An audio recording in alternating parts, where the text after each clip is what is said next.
Hello my dear friends, आज हम super TET 2023 और 24 का साइंस सिलेबस डिस्कस करेंगे।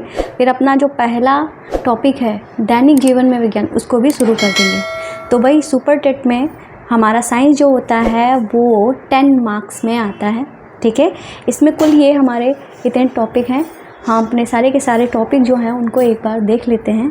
पहला टॉपिक है दैनिक जीवन में विज्ञान, दूसरा टॉपिक है बल गति, तीसरा टॉपिक है ऊर्जा, चौथा टॉपिक है प्रकाश, पांचवा टॉपिक है ध्वनि, छठा टॉपिक है प्राणियों की दुनिया, सातवां टॉपिक है मानव शरीर, आठवां टॉपिक है स्वास्थ्य, नवा टॉपिक है भोजन और पोषण, 10वां टॉपिक है पर्यावरण और प्राकृतिक संसाधन, 11वां टॉपिक है पदार्थ और पदार्थ के चरण, 12वां टॉपिक है पदार्थ की स्थिति।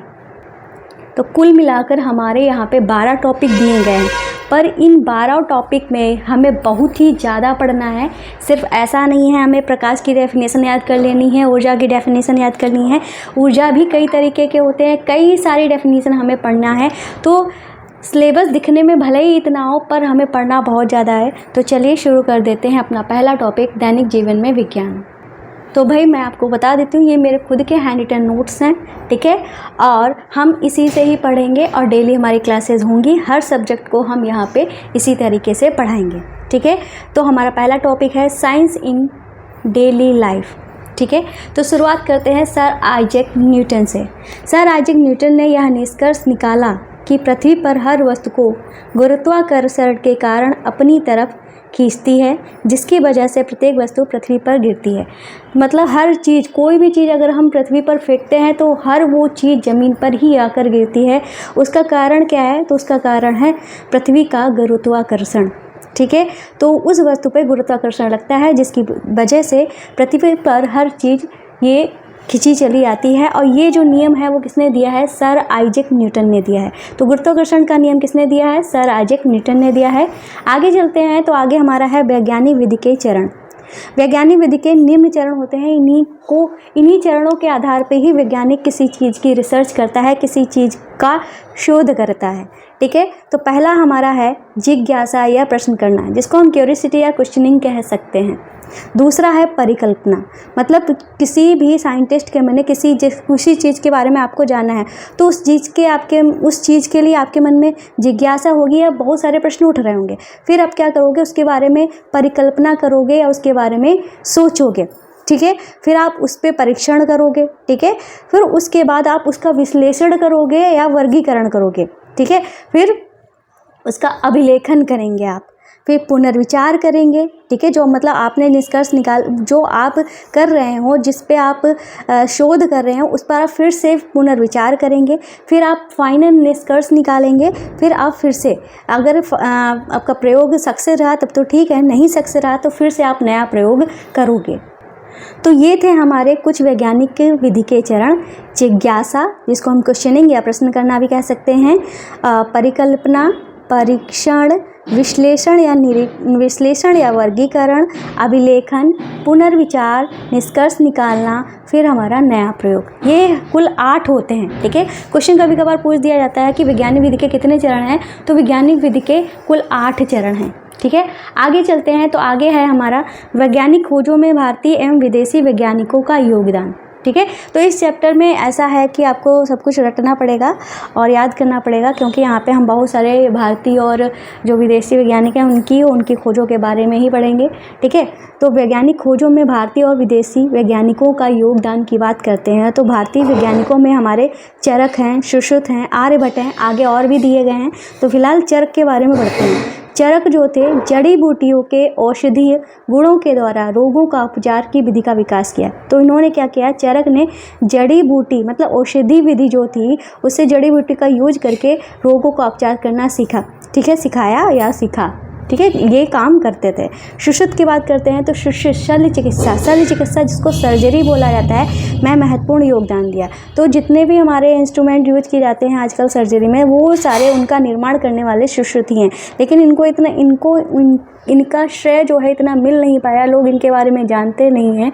लेकिन सारी जो इनकी जो इनकी सुश्रुत की जो बुक लिखी गई है, चरक संहिता तो इनकी है, जो इन्होंने अपनी बुक लिखी है उसमें सारा सब कुछ दिया गया है। इन्होंने ही हर तरीके की सर्जरी जो है इन्होंने ही अप्लाई की थी, लेकिन श्रेय इनको नहीं मिल पाया, वो बात अलग है।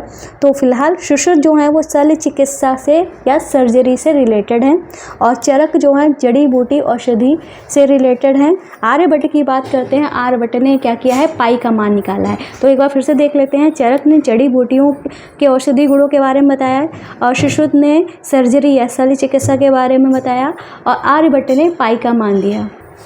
तो आगे चलते हैं, आगे हैं हमारे श्रीधराचार्य। श्रीधराचार्य ने क्या किया था, वर्ग समीकरण का हल देने वाले प्रथम गणितज्ञ थे। वर्ग समीकरण या क्वाड्रेटिक इक्वेशन हम बोल सकते हैं। तो श्रीधराचार्य ने क्या दिया था, वर्ग समीकरण दिया था। ये हमारे क्या थे, गणितज्ञ थे। फिर भारतीय वैज्ञानिक एवं उनका योगदान, ठीक है, फिर से हमने ये हेडिंग डाल दी है, लेकिन ये साइंस के क्षेत्र में, ठीक है, कुछ बहुत सारे हमारे वैज्ञानिक यहाँ पे दिए गए हैं, देख लेते हैं। पहले हैं हमारे जगदीश चंद्र बोस। तो जगदीश चंद्र बोस कौन थे? जगदीश चंद्र बोस वो थे जिन्होंने सेंसिटिविटी ऑफ प्लांट बताया था, पौधों की संवेदनशीलता के बारे में बताया था। सर सीवी रमन कौन थे? सर सीवी रमन प्रकाश का प्रकीर्णन रमन प्रभाव बताया था, ठीक है, प्रकाश के प्रकीर्णन के बारे में बताया था। इसको रमन प्रभाव या scattering Raman effect of light बोलते हैं। इसमें क्या होता है, जब हम किसी प्रिज्म से सूर्य की रोशनी को गुजारते हैं तो सूर्य की रोशनी जो है 7 रंगों में विभक्त हो जाती है। इसको रमन इफेक्ट या स्कैटरिंग ऑफ लाइट या scattering Raman effect of light भी बोलते हैं। आगे चलते हैं तो आगे है हमारा एस रामानुजन। एस रामानुजन ने क्या दिया था, संख्या सिद्धांत दिया था। नंबर थ्योरी किसने दी थी? तो एस रामानुजन ने नंबर थ्योरी दी थी। आगे चलते हैं तो ये हैं हमारे S N Bose. S N Bose कौन है? क्वांटम मैकेनिक्स या गॉड पार्टिकल, ठीक है, ये इसका सिद्धांत किसने दिया था? एस एन बोस ने दिया था। एक बार फिर से देख लेना, इंपॉर्टेंट है। एस एन बोस ने क्वांटम मैकेनिक्स और गॉड पार्टिकल जो है इसकी थ्योरी एस एन बोस ने दी थी। मेघनाद शाह कौन है? तापीय आयनीकरण, जिसको हम साहा समीकरण भी कहते हैं, ये भी इम्पोर्टेंट है। तापीय आयनीकरण या साहा समीकरण दोनों ही एक बात है, जिसको हम इंग्लिश में बोल सकते हैं थर्मल आयोनाइजेशन, ठीक है, या साहा इक्वेशन, ठीक है। तो मेघनाद साहा ने कौन सा सिद्धांत दिया था? मेघनाद साहा ने तापीय आयनीकरण या साहा इक्वेशन दिया था, जिसको हम थर्मल आयोनाइजेशन या साहा इक्वेशन बोलते हैं।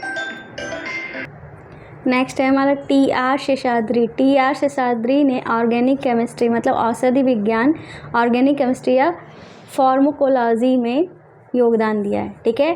T R Seshadri organic chemistry, ठीक है, जिसको हम क्या बोलते हैं? औषधि विज्ञान या फार्माकोलॉजी बोलते हैं। फिर हमारा नेक्स्ट है होमी जहांगीर भाभा। होमी जहांगीर भाभा ने परमाणु कॉस्मिक विकिरण की खोज की, ठीक है, एटॉमिक कॉस्मिक रेडिएशन की खोज करने वाले कौन थे? होमी जहांगीर भाभा, परमाणु कॉस्मिक विकिरण। फिर है विक्रम साराभाई, ये मोस्ट इंपॉर्टेंट है। विक्रम साराभाई ने अंतरिक्ष अनुसंधान स्पेस रिसर्च की खोज की, ठीक है। तो अंतरिक्ष अनुसंधान किससे रिलेटेड है? विक्रम साराभाई से, ठीक है। अंतरिक्ष अनुसंधान किससे रिलेटेड है? विक्रम साराभाई से। या स्पेस रिसर्च पूछा जाए तो भी क्या आएगा? विक्रम साराभाई आएगा।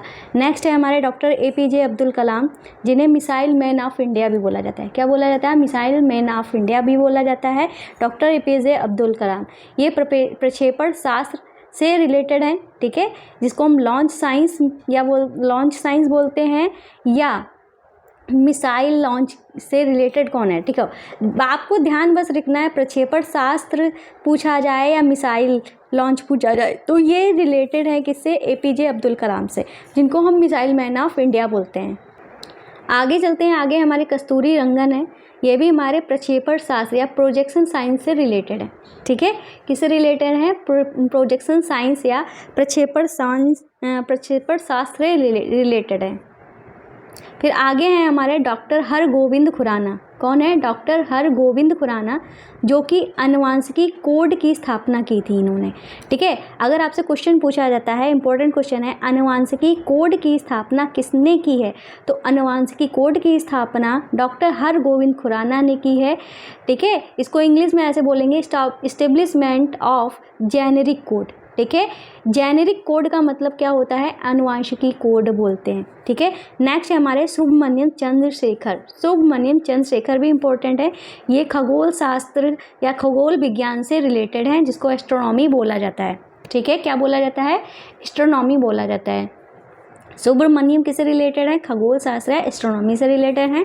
कल्पना चावला की बात करते हैं तो ये अंतरिक्ष विज्ञानी है, स्पेस साइंटिस्ट हैं। ठीक है, अंतरिक्ष विज्ञानी, स्पेस साइंटिस्ट हैं। ये अंतरिक्ष वैज्ञानिक हैं या स्पेस, यहाँ पे वैज्ञानिक होना चाहिए। ठीक है, या स्पेस साइंटिस्ट हैं। ठीक है, कौन है? कल्पना चावला, जो कि जब इनका जो रॉकेट था वो लॉन्च कर रहा था, इंडिया में लैंड करने वाला था,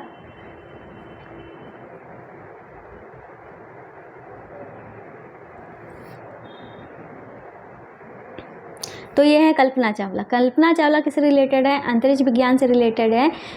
ये हमारी स्पेस साइंटिस्ट थी। ठीक है, जब ये रिसर्च करके वापस लैंड करने वाली थी धरती पे, पर इनका जो रॉकेट था वो क्या हो गया? ब्लास्ट हो गया और ये हमारी धरती पे लैंड नहीं कर पाई, धरती पे वापस नहीं पहुंच पाई, ये वहीं पे ही समझ लो शहीद हो गई। ठीक है, तो कल्पना चावला कौन है? अंतरिक्ष वैज्ञानिक हैं। और इसके बाद हमारे कुछ वैज्ञानिक जो हैं, विदेशी वैज्ञानिक दिए गए हैं, वो आज की क्लास में नहीं कराएंगे, नेक्स्ट क्लास में कराएंगे। तो आज की क्लास अगर आपको अच्छी लगी हो, चैनल को सब्सक्राइब करना, वीडियो को लाइक करना मत भूलिएगा। ऐसे ही हम अपने हैंड रिटन नोट्स से ही पढ़ाएंगे। तो ये हैंड रिटन नोट्स किसी बड़े चैनल से 2-3 चैनल हैं जिनसे हमने ये बनाए हैं। ठीक है, हालाँकि वहाँ पर पेड है और हम आपको फ्री में बिल्कुल प्रोवाइड करा रहे हैं।